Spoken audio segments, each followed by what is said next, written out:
आत्मा अपने प्रीतम के मिलाप की चाह में तड़प रही है। वह पुकार रही है, दर्शन दीजिए नाम सनेही का।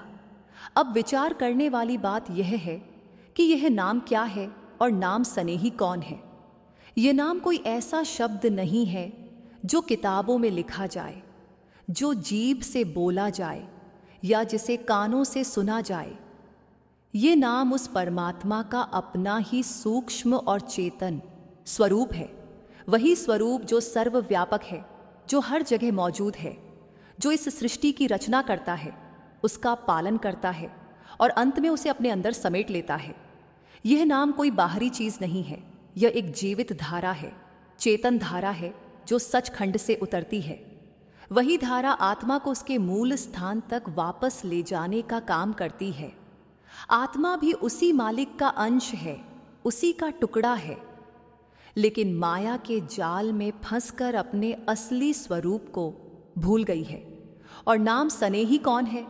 नाम सनेही वह संत सद्गुरु हैं जो खुद इस नाम की कमाई करके उसके अंदर लीन हो चुके हैं, जिनका अस्तित्व नाम से अलग नहीं है, जिनके अंदर नाम समाया हुआ है और जो खुद नाम के अंदर समाये हुए हैं।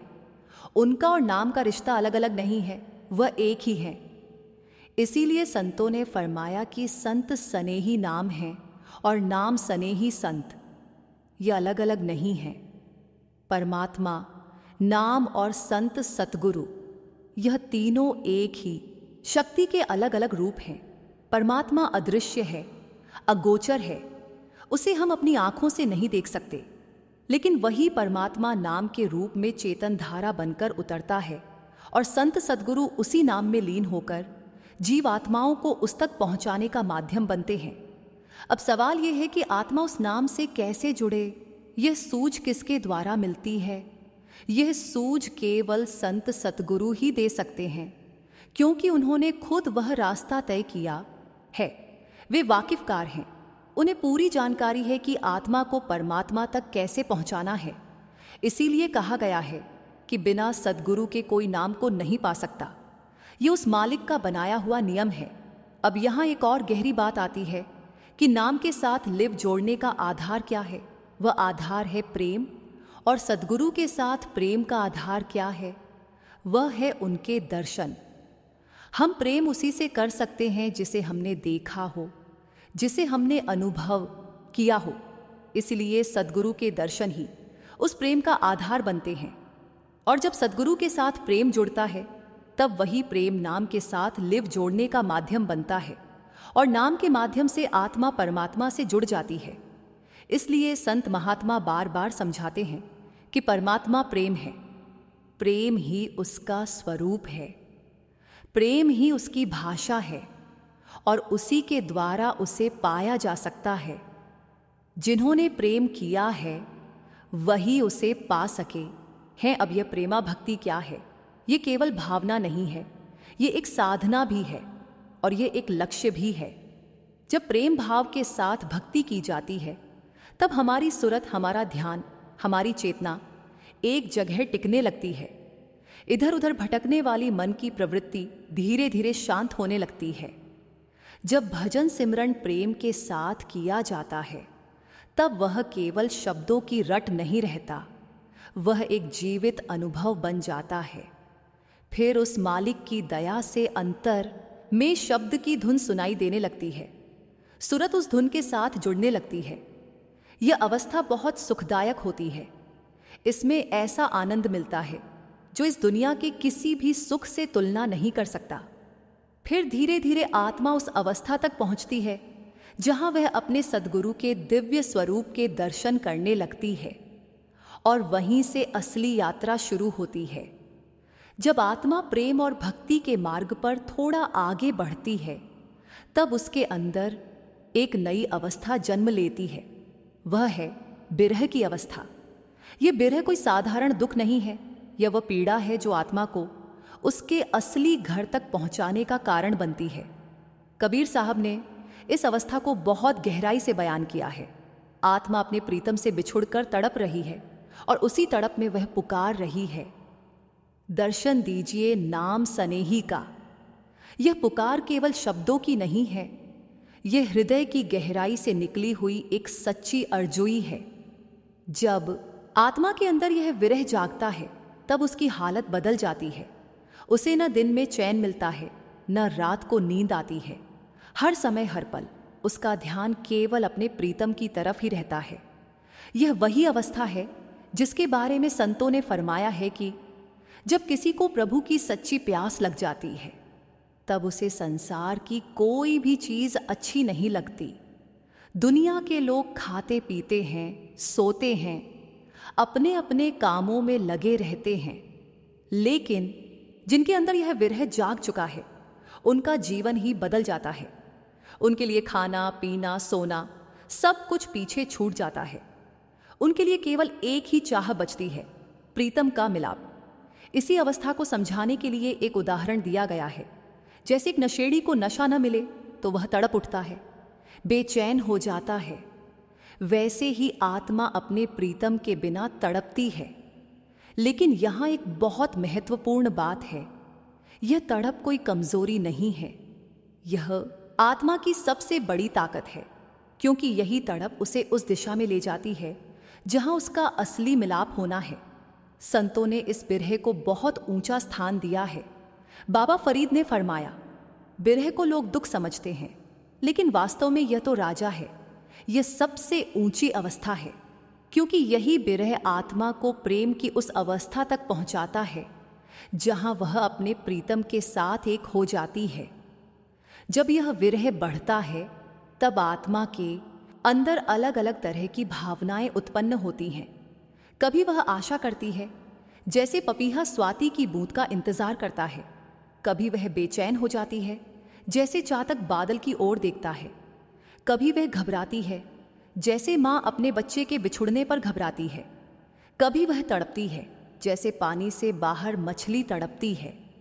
इन सब भावनाओं का एक ही केंद्र होता है, प्रीतम का मिलाप, और यही तड़प धीरे धीरे आत्मा को उस अवस्था तक ले जाती है जहां वह पूरी तरह से संसार से विरक्त हो जाती है।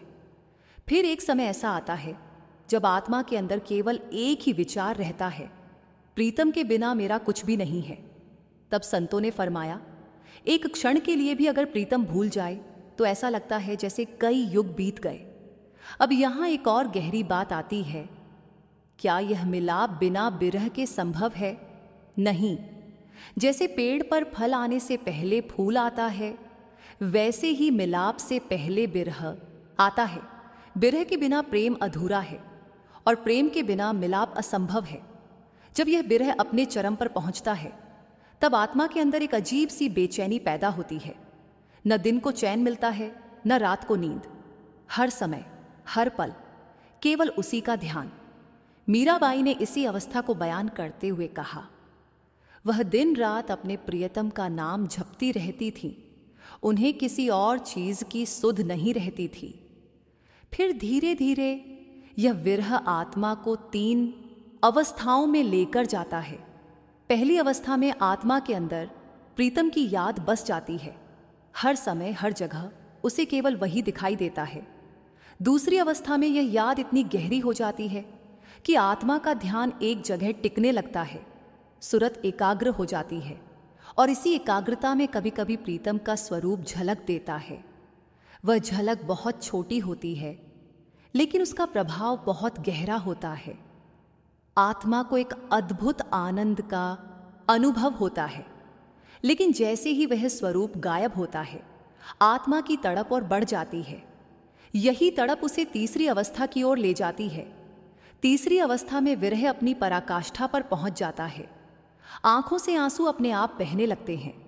दिल में एक अजीब सी पीड़ा होती है, लेकिन वही पीड़ा आनंद का कारण भी होती है। फिर जब सुरत एकाग्र होती है तब प्रीतम दया करके अपना स्वरूप बख्शता है, और इस बार आत्मा केवल दर्शन ही नहीं करती, वह उसमें लीन हो जाती है। यहीं से शुरू होती है वह अवस्था जहां 2 से 1 हो जाना होता है। यह अवस्था शब्दों से परे है, इसे समझाया नहीं जा सकता, केवल अनुभव किया जा सकता है। इसीलिए संतों ने कहा है, जिसने इसे पाया वही जानता है। अब यहाँ आत्मा की एक और पुकार निकलती है, हे मेरे प्रीतम, अब बिछोड़ा मत देना, क्योंकि अब वह जान चुकी है कि बिछोड़ा क्या होता है। अब वह उस दर्द को दोबारा सहन नहीं कर सकती और इसी अवस्था में वह विनती करती है, दर्शन दीजिए नाम सनेही का। यह विनती अब केवल शब्द नहीं है, यह आत्मा की पूरी सच्चाई बन चुकी है। जब आत्मा विरह की अग्नि में तपते तपते उस अवस्था में पहुंचती है जहां उसके अंदर केवल प्रीतम की ही चाह रह जाती है, तब उसकी पुकार और भी गहरी हो जाती है। अब वह केवल मिलाप की इच्छा नहीं करती, बल्कि पूरी तरह से शरणागत हो जाती है। कबीर साहब इसी अवस्था को बयान करते हुए आत्मा की विनती को और स्पष्ट करते हैं। आत्मा कहती है, हे मेरे प्रीतम, तेरे बिना अब एक क्षण भी रहा नहीं जाता। तेरे बिना यह शरीर दुख से भर गया है, मन बेचैन है और जीवन का कोई अर्थ नहीं रह गया। यह केवल भावुकता नहीं है, यह उस आत्मा की सच्चाई है जिसने संसार के हर सुख को देख लिया है और अब समझ लिया है कि इन सब में कोई स्थायी सुख नहीं है। जब यह समझ पक्की हो जाती है, तब आत्मा के अंदर एक और परिवर्तन होता है। वह अपनी कमजोरियों को देखना शुरू करती है। अब वह यह नहीं कहती कि मुझे क्यों नहीं मिला, बल्कि वह अपने अंदर झांकती है और कहती है, मेरे अंदर ही कमी है। यहीं से शुरू होती है असली नम्रता। जब तक इंसान अपने आप को सही मानता रहता है, तब तक वह आगे नहीं बढ़ सकता। लेकिन जब वह अपने दोषों को पहचान लेता है, तब उसके अंदर सच्ची विनम्रता जन्म लेती है और इसी विनम्रता में आत्मा अपने प्रीतम के सामने विनती करती है, हे दीनदयाल, मेरे गुण अवगुणों को मत देखो, मेरे अपराधों को क्षमा करो। यहाँ आत्मा यह स्वीकार करती है कि उसके पास ऐसा कोई गुण नहीं है जो उसे उस परमात्मा की दया का पात्र बना सके, और यह भी स्वीकार करती है कि उसके अवगुणों की गिनती भी नहीं हो सकती। लेकिन इसके साथ ही एक और भाव आता है, भरोसा। आत्मा कहती है, हे प्रभु, अगर मैं पापी हूं तो तू बख्शनहार है, अगर मैं गिरा हुआ हूं तो तू उठाने वाला है। यही वह भरोसा है जो आत्मा को टूटने नहीं देता। बुल्ले शाह ने भी इसी भाव को व्यक्त करते हुए कहा कि अगर परमात्मा न्याय करने लगे तो कोई भी बच नहीं सकता, लेकिन अगर उसकी रहमत हो जाए तो सब कुछ संभव है। यहाँ आत्मा ये समझ लेती है कि अपने कर्मों के आधार पर वह कभी भी पार नहीं हो सकती, उसे केवल उस परमात्मा की दया ही पार लगा सकती है। इसीलिए वह बार बार विनती करती है, हे बख्शनहार, मुझ पर दया करो। अब यहाँ एक और महत्वपूर्ण बात आती है। जब आत्मा के अंदर सच्चा प्रेम जागता है तो उसके साथ एक और भावना जुड़ जाती है, अपनापन। अब आत्मा परमात्मा को दूर का कोई ईश्वर नहीं मानती, वह उसे अपना मानने लगती है। वह कहती है, मैं तेरा हूं, और इसी अपनापन के आधार पर वह विनती करती है, हे प्रभु, अपने सेवक को मत भूलो। यहां विनती में एक अद्भुत संतुलन होता है। एक तरफ नम्रता है और दूसरी तरफ अधिकार भी है। नम्रता इसलिए कि आत्मा अपने दोषों को जानती है, और अधिकार इसलिए कि वह परमात्मा को अपना मानती है। यही सच्ची भक्ति है। अब जब यह विनती सच्चे हृदय से की जाती है तो उसका प्रभाव भी दिखाई देने लगता है। धीरे धीरे आत्मा के अंदर परिवर्तन होने लगता है। पहला परिवर्तन यह होता है कि संसार की चीजें आकर्षक नहीं लगती। धन, दौलत, मान, सम्मान, सब कुछ फीका लगने लगता है। जो चीजें पहले बहुत महत्वपूर्ण लगती थीं, अब उनका कोई मूल्य नहीं रह जाता। यह वैराग्य की अवस्था है, लेकिन यह वैराग्य जबरदस्ती का नहीं होता, यह अपने आप आता है। जब आत्मा को सच्चा सुख मिल जाता है तो वह झूठे सुखों को अपने आप छोड़ देती है। फिर आत्मा के अंदर एक ही चाह बचती है, नाम का रस। वह कहती है, मुझे कुछ नहीं चाहिए, बस वह प्रेम चाहिए, वह मिलाप चाहिए। और जब यह अवस्था गहरी होती जाती है, तब आत्मा के अंदर एक और अनुभव होता है। अब उसका ध्यान अपने आप उस प्रीतम के स्वरूप पर टिकने लगता है। उसे अब बार बार प्रयास नहीं करना पड़ता। उसकी सूरत अपने आप उस दिशा में खींचने लगती है, और जब यह ध्यान स्थिर हो जाता है तब वह अवस्था आती है जहां आत्मा कहती है, नैन भर भर रहूं निरक्त। वह चाहती है कि उसकी आंखें केवल उसी के दर्शन करती रहें, एक पल के लिए भी वह उससे अलग न हो। यहां आत्मा की सबसे बड़ी विनती यही होती है, अब बिछोड़ा मत देना, क्योंकि अब वह जान चुकी है कि बिछोड़ा क्या होता है। अब वह उस दर्द को सहन नहीं कर सकती, इसीलिए वह कहती है, हे बंदी छोड़, मुझे इस जन्म मरण के बंधन से मुक्त कर दो। यहां आत्मा केवल सुख नहीं मांग रही, वह मुक्ति मांग रही है। वह चाहती है कि अब यह यात्रा समाप्त हो जाए और वह अपने असली घर में पहुंच जाए। और इस विनती के पीछे एक गहरा भरोसा है कि उसका प्रीतम बख्शनहार है, वह उसे जरूर अपने पास बुलाएगा। यही वह अवस्था है जहां भक्ति अपने चरम पर पहुंचती है। अब आत्मा के पास कुछ भी नहीं बचता, न अहंकार, न अपनी कोई इच्छा, न कोई दावा। केवल एक ही चीज बचती है, पूर्ण समर्पण। और इसी समर्पण में वह अंतिम विनती करती है, हे प्रभु, अब देर मत करो, दर्शन दे दो। जैसे जैसे यह अवस्था और गहरी होती जाती है, जीवात्मा के भीतर एक अनोखी खामोशी जन्म लेने लगती है।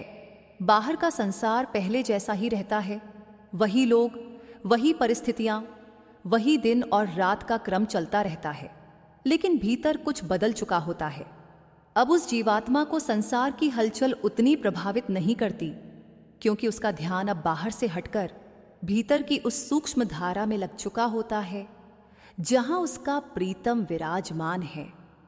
वह अब समझने लगती है कि असली यात्रा बाहर की नहीं, भीतर की है। पहले जो ध्यान संसार की वस्तुओं, रिश्तों और इच्छाओं में उलझा रहता था, अब वही ध्यान सिमरन और भजन के माध्यम से भीतर की ओर मुड़ने लगता है। और जैसे जैसे यह ध्यान भीतर टिकता है, वैसे वैसे उस प्रेम की गहराई बढ़ती जाती है। यहाँ पर एक बहुत सूक्ष्म बात समझने योग्य है कि यह जो प्रेम है, ये कोई साधारण भाव नहीं है। ये वह प्रेम नहीं है जो संसार में किसी व्यक्ति या वस्तु के प्रति होता है। ये प्रेम आत्मा का अपने मूल के साथ जुड़ने की तड़प है। ये वही आकर्षण है जो एक बूंद को सागर की ओर खींचता है। ये वही खिंचाव है जो एक बच्चे को अपनी मां की ओर ले जाता है। जब यह प्रेम भीतर जागता है तो फिर आत्मा को चैन नहीं मिलता। वह हर समय उसी प्रीतम की तलाश में रहती है। उसके लिए हर क्षण प्रतीक्षा बन जाता है, हर सांस एक पुकार बन जाती है, और हर धड़कन में उसी का नाम गूंजने लगता है। इस अवस्था में जीवात्मा बार बार अपने सतगुरु के सामने विनती करती है कि हे मेरे प्रीतम, अब देर मत करो, अब मुझसे यह विरह सहन नहीं होता। आपने ही इस प्रेम को जगाया है, अब आप ही इस मिलाप को पूर्ण करो। और जब यह विनती सच्चे हृदय से उठती है, जब इसमें कोई दिखावा नहीं होता, कोई स्वार्थ नहीं होता, केवल एक सच्ची तड़प होती है, तब वह दयाल पुरुष अवश्य कृपा करता है। उसकी दया का कोई नियम नहीं, कोई समय नहीं, लेकिन उसकी दया निश्चित है। धीरे धीरे जीवात्मा यह अनुभव करने लगती है कि उसका प्रीतम कहीं बाहर नहीं, बल्कि उसके अपने भीतर ही है। वह हर समय उसके साथ है, उसके अंग संग है। बस फर्क इतना है कि पहले उसका ध्यान बाहर की ओर था, इसलिए वह उसे देख नहीं पा रही थी। अब जब ध्यान भीतर की ओर मुड़ गया है तो वह उसी को देखने लगी है। इस अवस्था में एक और परिवर्तन होता है। अब जीवात्मा को संसार की वस्तुएं आकर्षित नहीं करती। जो चीजें पहले बहुत महत्वपूर्ण लगती थीं, अब वे सब व्यर्थ प्रतीत होने लगती हैं। धन, दौलत, मान सम्मान, ये सब अब उसे तुच्छ लगने लगते हैं, क्योंकि उसे अब उस अमूल्य चीज का स्वाद मिल चुका है जो इन सब से कहीं अधिक महान है। यहाँ पर वह अवस्था आती है जिसे वैराग्य कहा जाता है, लेकिन यह वैराग्य किसी जबरदस्ती का नहीं होता, यह अपने आप उत्पन्न होता है। जब किसी को सच्चे प्रेम का स्वाद मिल जाता है तो बाकी सब चीजें अपने आप छूट जाती हैं। इस अवस्था में जीवात्मा का मन केवल एक ही बात चाहता है कि यह मिलाप बना रहे। वह बार बार अपने प्रीतम से यही प्रार्थना करती है कि अब यह बिछोह फिर कभी ना हो, क्योंकि वह जानती है कि अगर यह मिलाप टूट गया तो फिर वही विरह की पीड़ा शुरू हो जाएगी, जिसे सहना बहुत कठिन है। इसलिए वह विनती करती है कि हे मेरे सतगुरु, आपने जो यह कृपा की है इसे स्थिर कर दो, मेरी सूरत को अपने स्वरूप में स्थिर कर दो, मेरी ध्यान धारा को अपने नाम में स्थिर कर दो। और जब यह स्थिरता आती है तब वह अवस्था आती है जिसे पूर्ण मिलाप कहा जाता है। इसमें जीवात्मा और परमात्मा के बीच का भेद समाप्त हो जाता है। अब दो नहीं रहते, केवल एक रह जाता है। यह अवस्था शब्दों में बयान नहीं की जा सकती, इसे केवल अनुभव किया जा सकता है। जो इस अवस्था को प्राप्त करता है वही इसकी वास्तविकता को जान सकता है। इसलिए सभी संत महात्मा यही समझाते आए हैं कि इस मार्ग पर चलने के लिए सबसे जरूरी चीज है प्रेम और भक्ति। बिना प्रेम के यह मार्ग संभव नहीं है और बिना भक्ति के यह प्रेम स्थिर नहीं रह सकता। प्रेम वह शक्ति है जो हमें उस परमात्मा की ओर खींचती है और भक्ति वह साधन है जो हमें उसके साथ जोड़ता है। इसलिए हमें अपने जीवन में इन दोनों को स्थान देना चाहिए। हमें अपने सद्गुरु के उपदेशों को अपने जीवन में उतारना चाहिए। हमें सिमरन और भजन को अपनी दिनचर्या का हिस्सा बनाना चाहिए और साथ ही हमें अपने भीतर झांकना चाहिए। हमें यह देखना चाहिए कि क्या हमारे अंदर वह सच्ची तड़प है या नहीं। अगर नहीं है तो हमें उसके लिए प्रार्थना करनी चाहिए, क्योंकि अंत में सब कुछ उसकी दया पर ही निर्भर है। हम केवल प्रयास कर सकते हैं, लेकिन परिणाम वही देता है। इसलिए कबीर साहब ने अंत में यही विनती रखी है कि हे मेरे प्रीतम, मैं तो एक नाचीज दास हूं, मेरे पास देने के लिए कुछ भी नहीं है। मेरे पास केवल मेरी विनती है, मेरी प्रार्थना है। आप दयाल हो, बख्शनहार हो, आप ही कृपा करो, आप ही दर्शन दो, आप ही मिलाप दो। हे मेरे प्यारे सद्गुरु दीन दयाल जियो, आप अंतर्यामी हो, आप हमारे दिल की हर हालत जानते हो। हमारे अंदर क्या कमी है, कहाँ कमी है, किस बात में कमी है, यह सब आपसे छुपा नहीं है। हे सतगुरु, हम तो बहुत कमज़ोर हैं। न सच्चा सिमरन बन पाता है, न भजन में मन टिकता है, न वैसा प्रेम पैदा हो पाया है जैसा संत महात्मा बताते हैं। फिर भी हम आपकी शरण में आए हैं, आपके दर से ही उम्मीद लगाए बैठे हैं। हे बख्शनहार, हमारे गुण अवगुण अपराध सब माफ कर दो, हमारे अंदर सच्चा प्रेम जगा दो। ऐसी तड़प बख्शो कि आपका नाम ही हमारी सांस बन जाए। हे दयाल पुरुष, हमारा मन बहुत चंचल है, बार बार बाहर भाग जाता है। इसको पकड़कर अपने चरणों में टिकाना भी आपकी ही दया है। हमें ऐसा सिमरन बख्शो जो अपने आप चलता रहे, ऐसा भजन बख्शो जिसमें मन डूब जाए, और ऐसी दया करो कि अंदर आपका दीदार हो सके। हे सतगुरु, हमें अपनी आज्ञा में चलने की ताकत दो, हमें अपने उपदेश पर चलने की समझ दो।